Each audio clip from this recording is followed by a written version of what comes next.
L'écouter sur Trelek Yud Zain, troisième sikha sur Tazria. Alors dans la paracha, bien évidemment, on parle des différentes impuretés causées par la lèpre. Et même si on sait que c'est pas vraiment la lèpre, c'est la tsaraat, c'était une espèce de maladie qui n'existe plus aujourd'hui, qui était causée par le lachon hara, par la médisance. Et cette maladie, elle rendait impur, à tel point que celui qui en était affecté, il rendait aussi impur tous les ustensiles de la maison dans laquelle il se trouvait. Et on remarque qu'il y a une loi qui est assez étonnante, qui nous dit que quelqu'un qui serait lépreux, qui rentre dans une maison sans autorisation, il ne rend pas tous les ustensiles impurs immédiatement. Mais au bout d'un certain laps de temps, si le propriétaire de la maison ne le renvoie pas, à ce moment-là, tous les ustensiles sont rendus impurs. Mais on laisse un certain laps de temps au propriétaire. Et c'est quoi ce laps de temps? C'est le temps d'allumer une bougie. Et si après ça, il n'a toujours pas été renvoyé, à ce moment-là, il rend impur tout le contenu de la maison.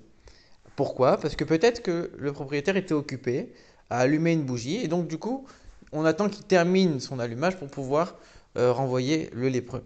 Et c'est extrêmement étonnant. Pourquoi on a pris cet exemple de la bougie? On aurait pu prendre énormément d'autres actions, d'autres occupations. En plus, allumer une bougie, a priori, à l'époque, ça se faisait que la nuit. Donc c'est pas quelque chose qui est si courant que ça. Pourquoi la Torah elle a choisi de comparer ça à l'allumage d'une bougie? En plus, on sait que c'était pas forcément l'allumage d'une bougie, c'est le temps d'allumer une bougie, même si on était en train de faire autre chose. Donc pourquoi la Torah a jugé nécessaire de comparer l'impureté du lépreux, enfin, en tout cas de celui qui a la tsaraat, avec le fait d'allumer une bougie?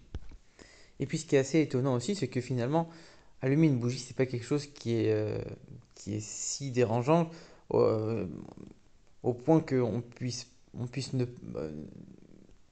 pas s'interrompre. Ça veut dire que concrètement, on peut très bien allumer une bougie. En même temps qu'on est en train d'allumer, on demande à la personne lépreuse qui est rentrée, on le renvoie, on lui dit de partir. Pourquoi? C'est pas une si grande occupation le fait d'allumer une bougie. Donc pourquoi on a pris cet exemple-là? C'est pas quelque chose qui nous prend tellement de temps, quelque chose qui nous prend tellement de force. Alors la réponse que les commentateurs y donnent, c'est que on parle ici d'allumer les bougies de Shabbat, et comme on sait qu'on ne peut pas s'interrompre, donc c'est pour ça qu'on a utilisé cet exemple-là. Parce qu'on est obligé d'attendre la fin de l'allumage, on ne peut pas s'interrompre au milieu de l'allumage. La particularité des bougies de Shabbat, c'est qu'elles sont là pour amener la paix dans le foyer. De manière littérale, c'était qu'à l'époque, il n'y avait pas de lumière, donc on avait besoin d'allumer les bougies de Shabbat pour que on puisse ne pas trébucher pendant le Shabbat, et ça aurait nuit à l'atmosphère agréable du Shabbat, à la paix dans le foyer qui règne le Shabbat. Donc cette idée, elle est restée parce que spirituellement, c'est vrai aussi, et spirituellement, les bougies de Shabbat, elles véhiculent cette idée de sérénité et de paix dans le foyer. Donc ici, on n'est pas en train de parler de l'impureté du lépreux lui-même, on est en train de parler du fait qu'elle va se répandre dans toute la maison.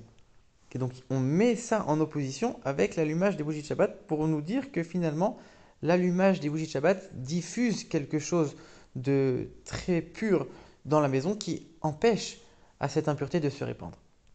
Alors a priori la question qu'on aurait pu poser, c'est que finalement cette lumière, cette bougie qu'on va allumer pendant Shabbat, c'est pour, comme on a dit, ne pas trébucher sur des objets. Donc ça, c'est pas que la bougie de Shabbat qui permet ça. Même si on allume une bougie en semaine, c'est le même effet. Pourquoi on est en train de comparer spécialement à la bougie de Shabbat? Ben, en vérité, la bougie de Shabbat, elle est particulière puisque elle a deux composantes. Elle a la lumière matérielle, certes, mais elle a aussi la lumière spirituelle. Ça veut dire qu'elle amène une lumière supplémentaire, qui est celle de la Torah et des mitzvot. D'un autre côté, on voit que la Torah et les mitzvot dans leur ensemble amènent de la lumière, comme on dit, Kinner mitzvah et Torah. Or, la Torah c'est une lumière, la mitzvah c'est une bougie, donc ça aussi ça amène de la lumière. Mais c'est de la lumière qui est uniquement spirituelle. C'est pas lié avec l'allumage d'une lumière matérielle. Alors que certaines mitzvot, l'allumage des bougies de Shabbat ou des bougies de Hanouka, qui sont liées à un allumage de lumière matérielle, elles ont cet avantage d'amener cette lumière spirituelle dans le concret, dans le monde matériel, pour avoir un effet et un impact beaucoup plus fort dans le monde matériel. Donc cette bougie de Shabbat, elle a l'avantage d'à la fois amener de la lumière matériellement et spirituellement. Et elle permet à cette lumière spirituelle d'avoir un impact beaucoup plus grand dans le monde. Et finalement, le lépreux, le Metzora, c'était celui qui avait dit de la médisance, du lachon hara. Donc c'est celui qui a entraîné de la discorde. Et on est en train de dire que la chose qui va empêcher son impureté de se répandre, c'est la lumière de Shabbat qui est là pour amener au contraire la paix et la sérénité. Donc c'est évident que les deux sont liés finalement. Le Rabbi ramène un exemple pour ça. On dit que dans le temple, la bougie de la menorah qui était le plus à l'ouest, c'était elle qui portait témoignage pour les nations du monde que la présence divine résidait en Israël. Et ce qui est assez étonnant, c'est que quand on réfléchit bien, il y avait énormément de miracles dans le temple. Certains miracles dans le temple lui-même, dans la cour principale du temple que tout le monde pouvait voir, mais même des miracles qui se passaient dans la ville tout simplement de Jérusalem. Alors que cette menorah, cette bougie qui était allumée sur la menorah, elle était dans le temple, à l'intérieur du sanctuaire, dans un endroit qui était accessible que aux Kohanim, aux prêtres. Donc finalement, il y avait très peu de chances de la voir, cette bougie-là.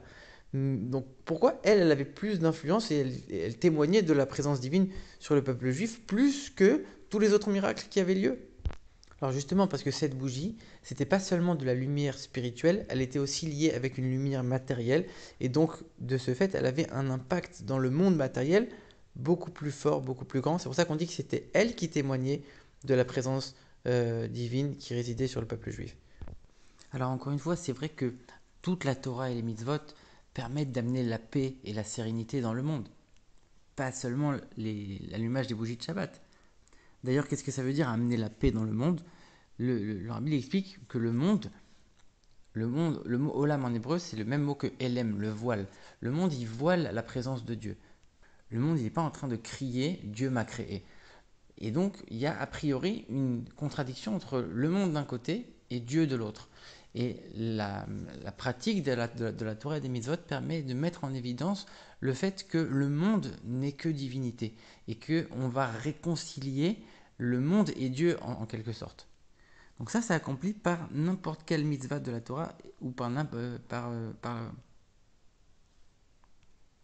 n'importe quelle bonne action, pas forcément par l'allumage des bougies de Shabbat. Mais les bougies de Shabbat, elles ont cet avantage, comme on l'a dit, d'avoir plus d'impact dans le monde matériel.